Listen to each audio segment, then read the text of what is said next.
Oh, this is gonna be a hot one. Recently, the talk of Melee players have kind of come up again. So, and this has been a talk for years, ever since, you know, Brawl came out and 4 came out, on why Melee players love Melee so much and like to shit on everybody else who plays other Smash games.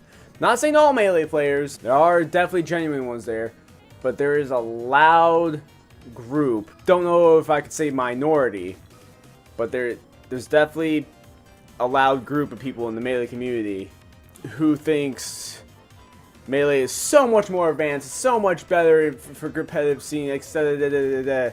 than Smash, the other Smash games. And while there is a couple things that do make it more advanced, that doesn't necessarily make it more competitive. So I'm going to be talking about this video not only from memory of when I played Melee, you know, 15 years ago, but there's also me playing Ultimate competitively and going back to Melee literally 2 days ago. This is not the first time I've done something like this, trying to compare Melee to something else or talking about Melee in a way, because I did this same thing with 4 and Melee and the comparisons, but I wasn't in the competitive scene as much, or at all, really, when 4 came out. I played, like, I wasn't bad at Smash, but I didn't get serious until Ultimate for some reason. I just played it very casually. And by very casually, I mean I still put hundreds of hours into Smash, but without, again, thinking in, like, the competitive way. So this is kind of a new light. So all the footage that you're seeing right there is just actual me playing the game. I played Ultimate and I played Melee on the same day to get really the real good feel of why I'm feeling these comparisons. And on top of me looking at the Ultimate scene and the Melee scene competitively. So I am looking at this as objectively as possible with my own, I'm not going to call it a bias, but obviously I feel the game differently than somebody who's been playing Smash or been playing Melee non-stop since 2001. There's a difference. So I want to talk about the competitive scene first. Let's get into the meat of it and then kind of disperse from there. A different way of doing things. Let's start off with just the straight up meta of the game. Not only, obviously, Ultimate has way more characters than Melee does, way more non-clone characters, and characters who used to be clones are definitely not clones anymore. Everybody's basically different except for the ones that they call echoes.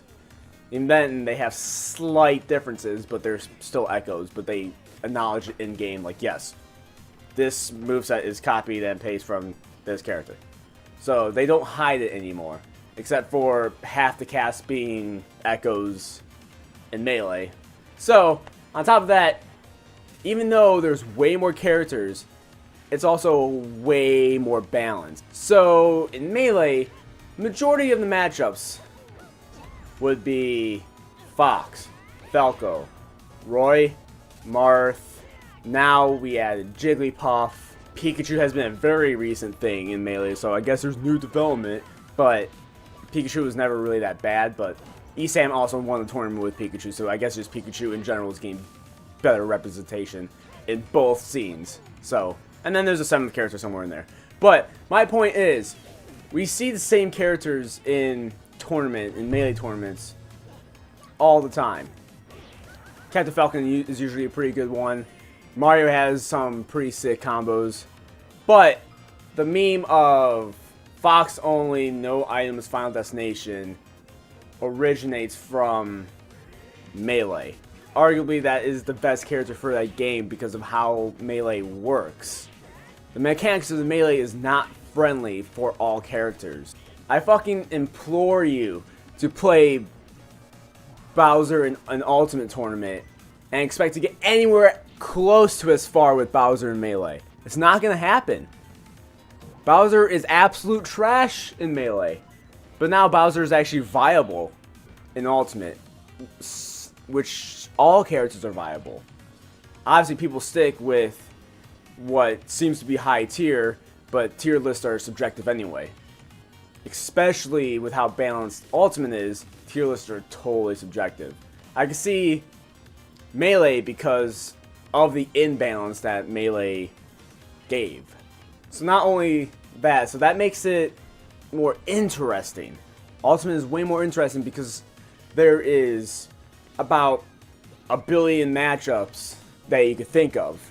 Hell, MK Leo has been winning tournaments with different characters every time. Where in Melee, the best Fox player is probably just gonna stick with being Fox.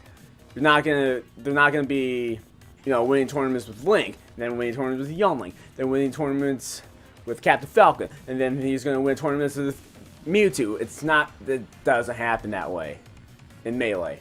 But Tweak, I believe he recently just played Pokemon Trainer, but that was a little more recent. MK Leo did, Joker, and then he also did Ike, he also did a bunch of characters.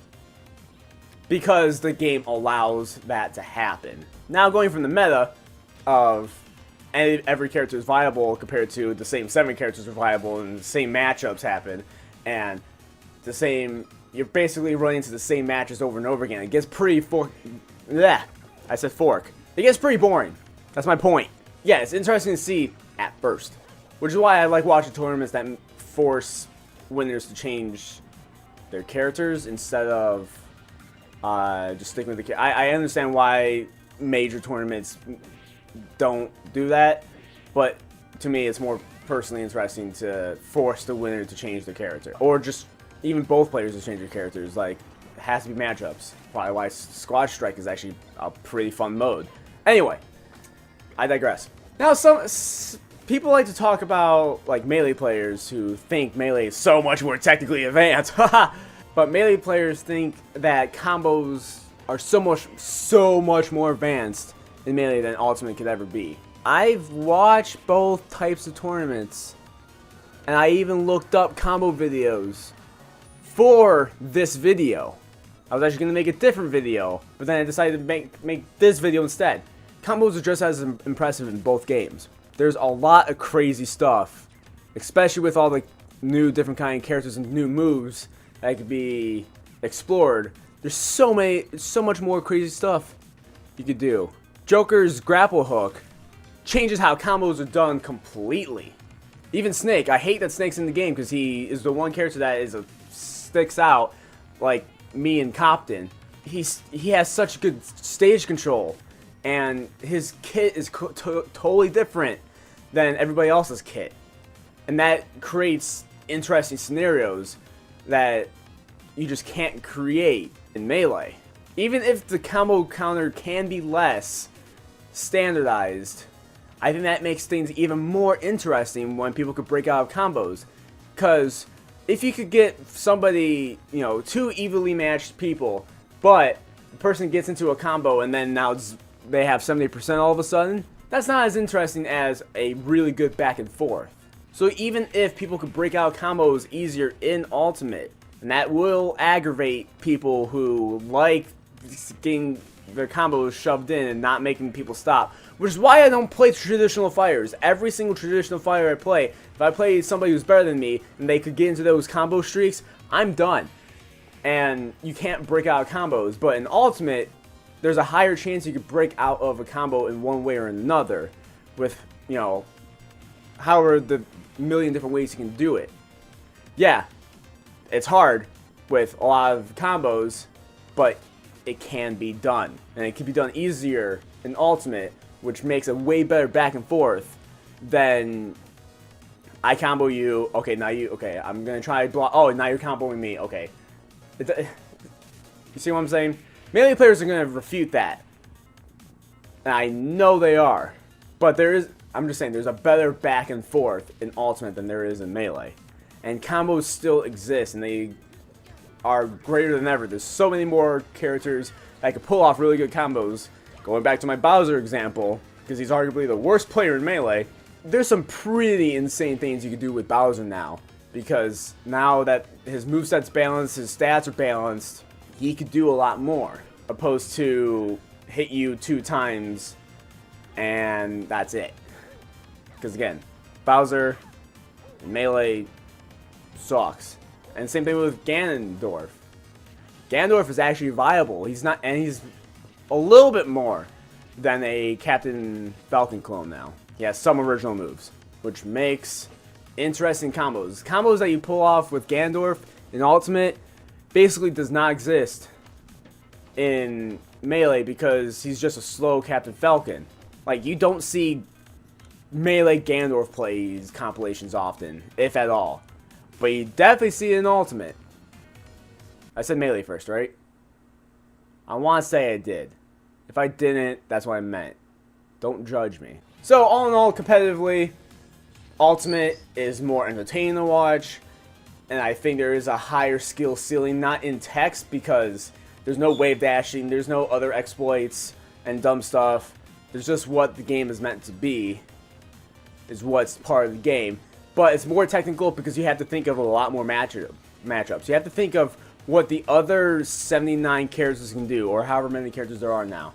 I'm losing track. But you gotta think of all the characters. Like in a tournament, you're fighting Palutena, which has a totally different kit than if you fight a Fox, who has a totally different kit than the hero, who's different than Joker, who is different than Pichu, who, you know, everybody's different, and now you have to think of those matches instead of, I'm fighting Marth for the 500th time.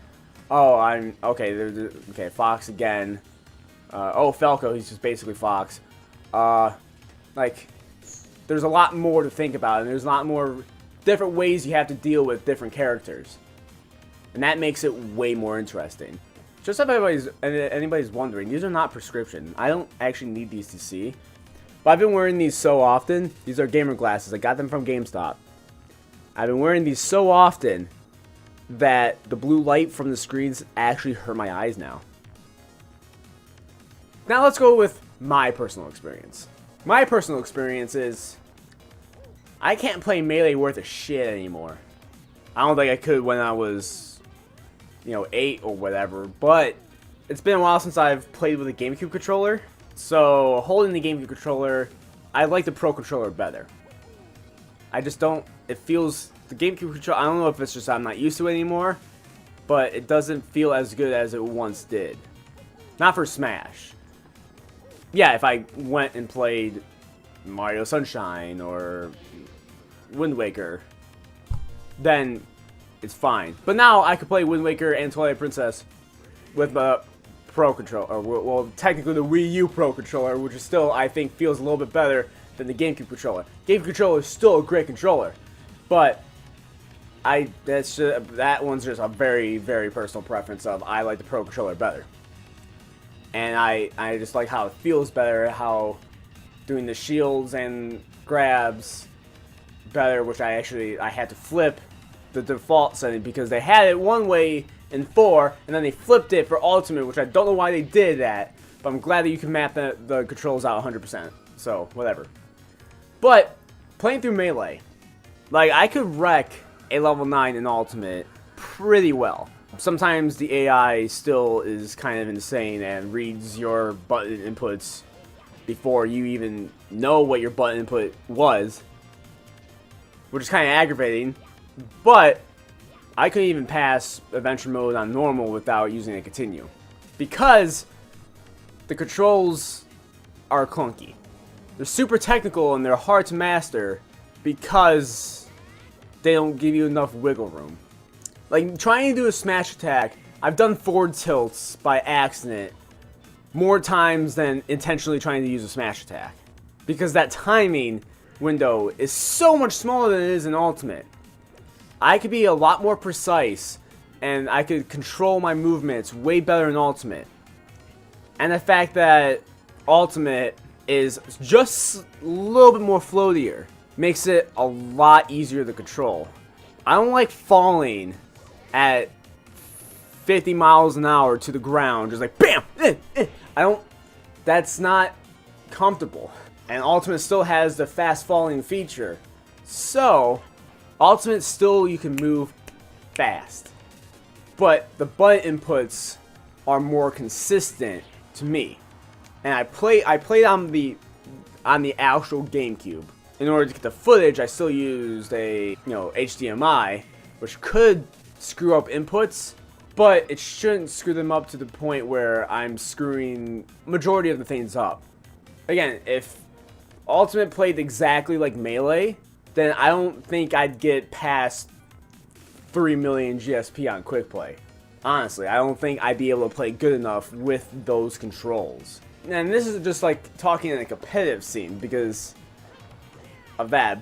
But single player stuff, like classic mode, adventure mode, all-star, comparing the two in that way opposed to just how they both control, I like the classic mode a lot better in Ultimate because everyone has a certain path and it kind of goes with their character. There's a lot more thought than randomness. I like target smash.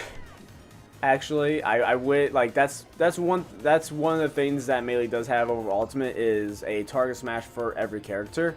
And it has, race to the finish, and the trophy game I'm not a fan of. It's whatever. It only lasts, all of 10 seconds, but I don't like it. Especially it's super pointless when you already have all the trophies since 2004. And then accidentally erased your game and they got all the trophies again in 2007. Anybody else? Or is that just me? The trophy, like, it's pointless. You could just, whatever. You have all the trophies. Why does it matter? But trophies is also better than spirits. But the spirits, there's over 1,000 spirits. And they actually help with the adventure mode. Which is basically event mode, but grander. Which I love event matches. Every Smash game that has it, like, that was my favorite thing because it added stipulations to every. I don't know where that sentence was going. It added stipulations and it made it more unique and it changed it up a bit. Without me just going to Special Smash and creating my own scenarios, they created scenarios for me that I have to overcome. And Adventure Mode is just a lot more of that. It does get a little exhausting, trying to go through the Adventure Mode because it's not like Subspace Emissary, which I wish they did. It being a platformer, that would have been great. I hope they have a DLC that is a new Adventure Mode, that is a platformer. It doesn't have to be as long as Subspace Emissary, because I know something like that does add work. And trying to implement 80+ characters into a story mode that is actually in depth, like Subspace Emissary was, I can see why they didn't do it. But something. It doesn't even have to add all the characters. Maybe just the original 8. I don't know. I just want something. Which is where the one thing that Brawl is better at was the Subspace Emissary. Brawl, outside of that, well, Stage Creator was also like revolutionary for Smash and it was cool and fun. But that's the one thing that really has it over Melee. Anyway, I'm just talking. This is just how these videos go. I just talk, and then future me has to worry about editing it later. Bad mindset to have. Future me will deal with it because I screw myself a lot with that. Comparing the single player modes, I have a little bit more fun with Ultimate, probably because of the vast amount of characters that can be used in these modes, and the adventure mode just gives me a bunch of event matches, and then you have online, which is all yeah, you could play Melee on an emulator and use the net capabilities of Dolphin to play online with people legally and intentionally. Ultimate has the online feature that is just already part of the game. I don't have to dick around with emulators and that whole thing. I could just turn on my Switch and do some online matches, which is the majority of what I do in Smash. It gives me a lot more reason to play Smash. Like, as an 8-year-old, playing Smash Melee, didn't have a lot of games back then. So I had to occupy my time with something, and Melee was one of those things that occupied a lot of my time. And I'm happy for that. I loved it at the time, but I've moved on. And I could see that Ultimate is more polished and technically better than Melee is. And online keeps me going because I have so many games I could be playing. Borderlands 3 just came out. I'm still going through Persona. Link's Awakening just came out. There's so many games that I have as an adult that I could just keep on buying, that I need something that keeps on bringing me back. Just playing classic mode for the 100th time or just doing random Smash matches is not doing as much as playing real people online constantly. Say what you will with the online and how Nintendo treats it, something that keeps people going. And I can do online tournaments now with Smash GG, and if I ever wanted to go to the local, I can, once I have a not broken vehicle again. But the point of this video is me saying, as somebody who is now back in the competitive scene, is now actually truly kind of in the competitive scene, playing Melee not constantly, there are a lot of flaws with Melee and how unpolished the game is, and Melee players who've only played Melee for, since 2001, because Brawl was way too casual, so they stuck with Melee, and now every Smash after Melee sucks because it's not exactly Melee. Yeah, a lot of Melee players do play Ultimate because Ultimate is really, really good. But they still think Melee is the better game. They still go back to Melee. But anybody who tries to go back to Melee that have just been going with the series can actually see how clunky it is. But Melee players use that to their advantage. They use the exploits. They know how the game works. They know how it works technically. And it only works for people like that. Where Ultimate works for everybody. And that's what Melee players hate. A game being more accessible doesn't make it less competitive. That's the TLDR of this video. Just because a game is more accessible doesn't make it less competitive. Did Melee break Evo records like Ultimate did? Didn't think so.